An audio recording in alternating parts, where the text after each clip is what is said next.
Platforms पर लोगों को अपने मतलब की बात, अपना रोजगार, अपनी महंगाई कम, अपनी गरीबी, अपनी गिनती की बात सुनाई दे रही थी, इसलिए लोग हमसे ज्यादा एंगेज हुए। हमने कटु आलोचना करी, हमने तीखे प्रहार किए, लेकिन हमने एक बार भी राजनीति की शुचिता और मर्यादा को नहीं। नमस्कार, आप देख रहे हैं लखनऊ का अभिमान न्यूज और अंतिम चरण के मतदान से एक दिन पहले कांग्रेस पार्टी ने प्रेस वार्ता के जरिए प्रधानमंत्री मोदी और उनके प्रचार अभियान पर जमकर हमला बोला। पत्रकार वार्ता को जयराम रमेश, पवन खेड़ा और सुप्रिया श्रीनेत ने संबोधित किया। श्रीनेत ने कहा कि इस चुनाव में कांग्रेस पार्टी और हमारी लीडरशिप महंगाई, बेरोजगारी, किसानों की बदहाली जैसे जनता से जुड़े मुद्दों पर टिकी रही। हमारा मुद्दा था कि हाशिए पर जो लोग हैं वे मुख्य धारा में आए, इसलिए लोगों ने हमारी बात सुनी।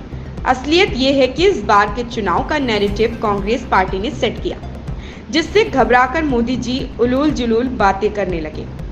कांग्रेस प्रवक्ता ने आगे कहा कि राजनीति में सोशल मीडिया और जमीनी लहर एक दूसरे के पूरक हैं। कांग्रेस के प्लेटफॉर्म पर लोगों को अपने मतलब की बातें नजर आई, जिसमें महंगाई, बेरोजगारी, गिनती की बातें दिखाई दे रही थी। वहीं बीजेपी के पूरे सोशल मीडिया से आम जनता की आवाज पूरी तरह से गायब थी। सोशल मीडिया कोई दूसरे प्लैनेट पर चलने वाला जीव जंतु नहीं है। सोशल मीडिया पॉलिटिक्स में, आज की पॉलिटिक्स में रियल पॉलिटिक्स जो ग्राउंड पर हो रही है, जो कार्यकर्ता कर रहा है और जो सोशल मीडिया का वॉरियर कर रहा है, वो एक तरह से पैरेलल, एक दूसरे के पूरक होकर चल रहे हैं। और इसीलिए क्योंकि हम मुद्दों पर अड़े रहे, क्योंकि कांग्रेस के प्लेटफॉर्म्स पर लोगों को अपने मतलब की बात, अपना रोजगार, अपनी महंगाई कम, अपनी गरीबी, अपनी गिनती की बात सुनाई दे रही थी, इसलिए लोग हमसे ज्यादा एंगेज हुए।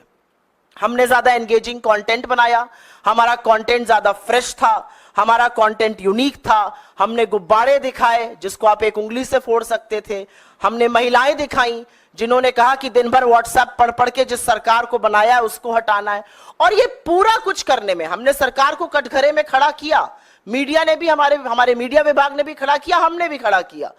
हमने कटु आलोचना करी, हमने तीखे प्रहार किए, लेकिन हमने एक बार भी राजनीति की शुचिता और मर्यादा को नहीं लांघा। और उसका परिणाम है कि लोगों ने दिल खोलकर हमारा कंटेंट देखा, उसको सराहा, उसका एंगेजमेंट ज्यादा था और यह दिख रहा था आपको पूरी तरह से। एक बड़ी विचित्र बात थी, अगर आप कांग्रेस के किसी भी सोशल मीडिया प्लेटफॉर्म पर जाते, कांग्रेस के किसी नेता के प्लेटफॉर्म पर जाते, पवन जी पर जाते, मुझ पर जाते, जयराम जी पर जाते, राहुल जी के पे भी जाते, तो वहां पर आपको आम जनता की आवाज जरूर दिख रही थी। 4-5 दिन के कंटेंट हम आम जनता की आवाज लगाते थे। बीजेपी के पूरे सोशल मीडिया से, उनकी पूरी स्ट्रैटेजी से आम आदमी की आवाज पूरी तरह से गायब है। वही पेड एक्टर, वही इक्के दुक्के लोग और वही विभत्स बेवकूफी के ऐड। बीजेपी ने कहीं पर इस देश को बेवकूफ समझने की गलती की। इसलिए गलती अगर ये ना करते तो वो 2014 का जो कैंपेन था वो 2024 में रिपीट नहीं करते। कोई फ्रेशनेस नहीं, आपने एक एक्टर हायर कर लिया, उसको किसी राजनेता जैसा लगा दिया, उससे बेवकूफी के बयान आप कहलवाते जा रहे हैं। ये बहुत बोर हो चुकी है जनता। एंगेजमेंट दिखाता है कि जनता क्या सराह रही है और क्या नहीं। ऐसे भी दिन हमने देखे जब गृह मंत्री को 4 लोग सुन रहे थे, मोदी जी को 400 लोग बीजेपी के प्लेटफॉर्म पर सुन रहे थे और 4-4 लाख से 40 लाख लोग हमारे नेताओं को यूट्यूब प्लेटफॉर्म्स पे सुन रहे थे।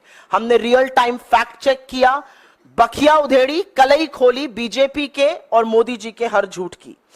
इस खबर में बस इतना ही। बने रहिए लखनऊ का अभिमान न्यूज के साथ।